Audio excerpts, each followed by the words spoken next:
সম্মানিত ভিউয়ার্স, আসসালামু আলাইকুম। আজকে আপনাদের সামনে যেই নতুন জাতের একটি ঘাস নিয়ে আসলাম, এটি মূলত ইন্দোনেশিয়ান স্মার্ট নেপিয়ার ঘাস। দর্শক, এটা নতুন বলতে অনেক মোটামুটি নতুন নয়, অনেক দিনই হয়ে গিয়েছে। বাংলাদেশে প্রায় 4 থেকে 5 বছর আগে এই ঘাসটা আমদানি করা হয়েছিল। তবে অনেকের কাছে নতুন, কারণ অনেকেই এই গাছটি রোপণ করেননি, অর্থাৎ যাদের কাছে নেই তাদের কাছে আসলে নতুন।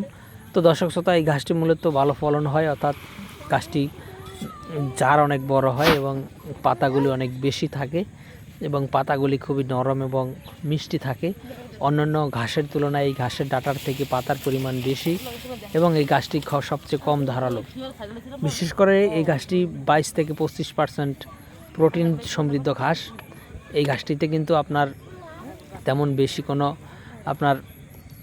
বাড়তি কোনো সার বা বাড়তি কোনো পরিচর্যার প্রয়োজন হয় না। অন্যান্য ঘাসের মতোই এটি সার এবং সেচ দিয়ে দিলেই দ্রুত বড় হয়ে যায় এবং আপনারা একবার কাটলে তারপরে 45 দিন পর পর আবার গরু মহিষকে কেটে খাওয়াতে পারবেন এবং ছাগলকে প্রতি 30 দিন পর পর কেটে খাওয়াতে পারবেন। দর্শক শ্রোতা, এই ঘাসটি মূলত যারা ছাগল এবং গারল এবং গাভী গরুর খামার যাদের রয়েছে তাদের জন্য বেস্ট। অর্থাৎ গাভীকে খাওয়ালে যেমন দুধের পরিমাণ অনেকটা বৃদ্ধি পায়, পাশাপাশি ছাগল এবং গারল এই স্মার্ট নেপিয়ারটাই সবচেয়ে বেশি পছন্দ করে এবং সবচেয়ে বেশি খায়।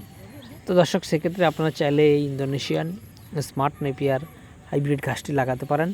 বর্তমানে আমাদের কাছে স্মার্ট নেপিয়ার ঘাসের 100% পরিপক্ক কাটিং রয়েছে এবং পাশাপাশি জারা-1 হাইব্রিড ঘাসের কাটিং রয়েছে। জারার থেকে দ্বিগুণ ফলন হয় তাইওয়ান হাইব্রিড ঘাসের কাটিংটাও রয়েছে। তবে জার্মান হোয়াইটটা রয়েছে পানিতে হয় এবং গুয়াতিমালা ঘাসের কাটিংটা আরও 2 মাস পর থেকে ডেলিভারি দেওয়া হবে। তো দর্শক, যে কোনো কাটিংয়ের জন্য আপনি আমাদের স্ক্রিনে দেওয়া নম্বরে আমাদের সাথে যোগাযোগ করতে পারেন। সকলকে অসংখ্য ধন্যবাদ।